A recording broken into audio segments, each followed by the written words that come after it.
Coucou, je vous retrouve pour la deuxième partie. C'est le petit souci quand on a un petit garçon de 4 ans et demi et qui veut voir sa maman, on peut pas faire des vidéos très très longues.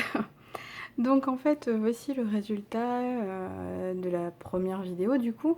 Si vous voulez voir la technique pour faire ceci, j'en ai profité pour découper. On va prendre, je vais vous montrer une autre technique avec les plioirs à gaufrage.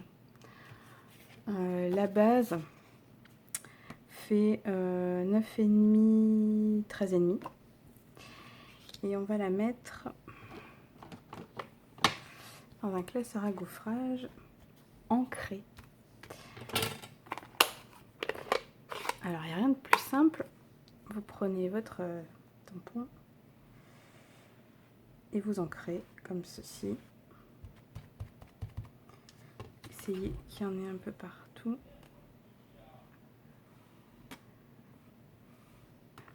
Voilà.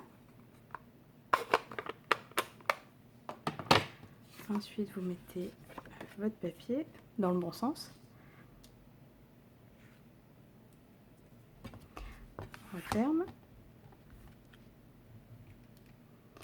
Hop, j'ai la toute petite machine que j'ai depuis des années.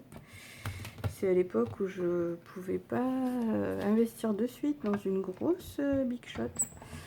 Donc j'avais pris juste ça parce que j'adorais le gaufrage. Et du coup ça dépanne pour pas avoir à aller à la grosse machine. Et vous allez voir le résultat. Voilà. Regardez si c'est beau. Moi j'adore. Donc si vous avez peur qu'il reste un peu d'encre, vous pouvez prendre un chiffon et frotter. Mais généralement, si vous en mettez pas trop, il reste rien. Donc ça, je vais ancrer les bords parce que j'aime beaucoup quand les bords sont ancrés. Alors...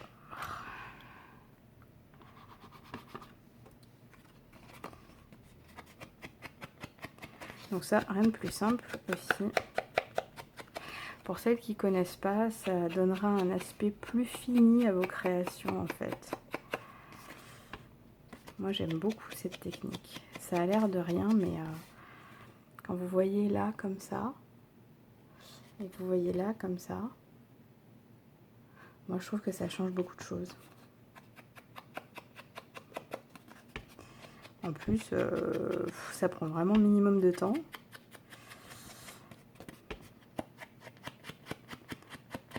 Et puis avec les petits doigts éponges, là, c'est super pratique. Voilà, c'est déjà fini. Alors, pour éviter de poser ça comme ça et que ça flotte, parce que moi, j'aime pas quand les choses sont posées et attachées à rien, je vais ajouter un bout de ruban. Bon, là, j'ai pris vert parce que pour aller avec le feuillage, pour éviter de rajouter une couleur. On va le coller par derrière avec deux petits bouts de double face. Alors à peu près au tiers, ça c'est pareil. Beaucoup dans la peinture aussi, on apprend la règle des tiers. Parce que l'œil, pour l'œil c'est plus joli en fait. Moi je sais que je préfère et du coup je l'emploie beaucoup. Donc en fait au lieu, je vais le poser, vous allez voir. Au lieu de mettre par exemple le ruban là en plein milieu, et ben je vais le mettre au tiers. Et visuellement ça sera beaucoup plus joli.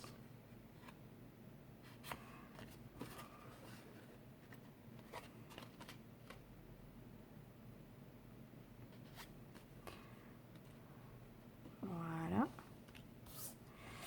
Et on va le coller alors sur une base, donc la même couleur que ce qui nous a servi, c'est l'autre petit bout en fait qui nous a servi pour faire les fleurs.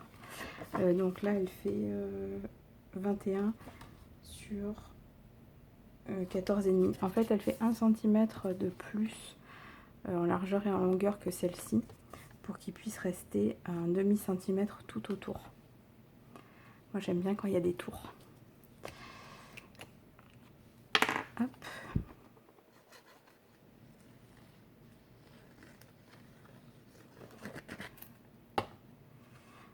Voilà. Alors, je vais me décaler un peu pour essayer de coller droit.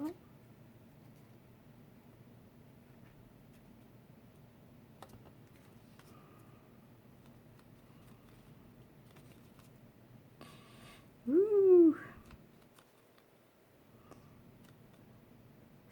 Bon voilà, on va dire à peu près. Ensuite, on va pouvoir la poser. Et du coup, elle fait plus assise sur la carte. Elle n'est plus en train de flotter.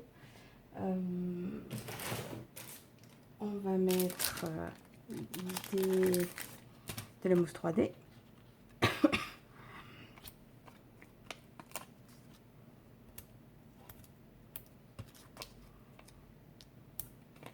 Ça c'est génial aussi. Ça donne une dimension à vos projets, c'est chouette. Plutôt que tout soit toujours à plat.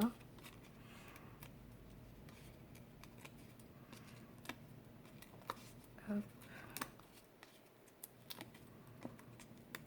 Il y en a partout, je retrouve partout dans la maison de ces petits trucs.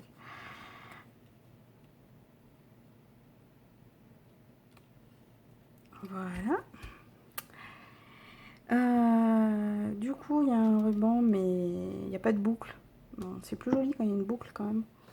Donc on va se faire une petite boucle.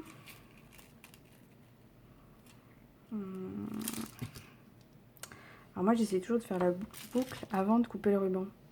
Parce que souvent on se fait avoir et on n'en a pas pris assez.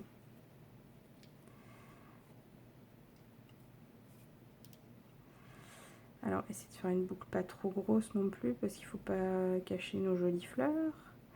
Mais pas trop petite pour pas que ça fasse ridicule.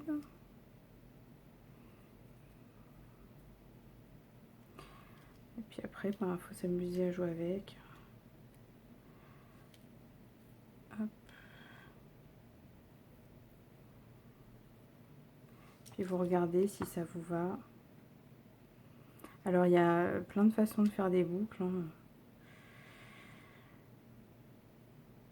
Moi je prends celle-là parce que c'est rapide.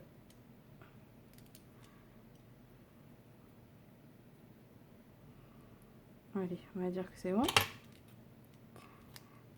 Hop. Et je coupe toujours en biseau. Parce que je trouve que ça fait une finition plus jolie. Et pour éviter que ça s'effiloche, un petit coup de feu. On va la coller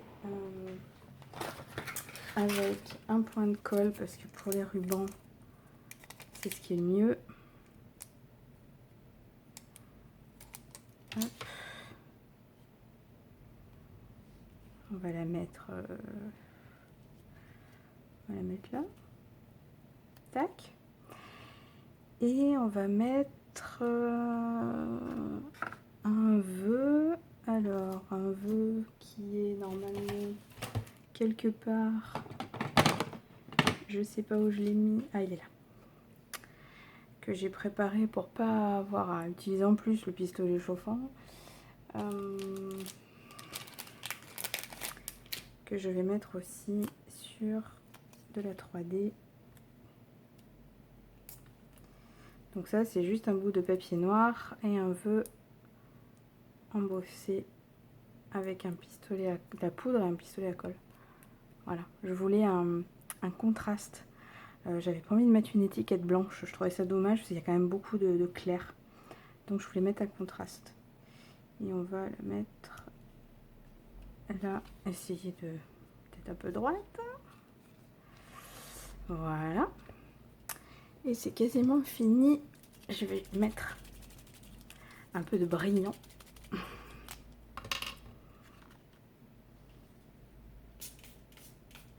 Hop. Alors je sais pas si vous allez voir que ça brille. Voyons. Si là vous devez le voir. Voilà. Et je mets souvent ça à la fin de mes cartes, parce que je trouve ça tellement beau. Donc voilà, elle est terminée. Donc on a une carte violette, du coup qui peut vous servir pour la fête des mamans qui arrive. Et mon premier modèle que j'ai testé avant, en version Calico Coquelicot, où il y a aussi de la brillance. Voilà, donc vous avez deux versions, deux techniques. On a vu la technique du masquage et la technique des plioirs à gaufrage ancrés. J'espère que ça vous a plu et que vous avez appris quelque chose. Et je vous dis à bientôt.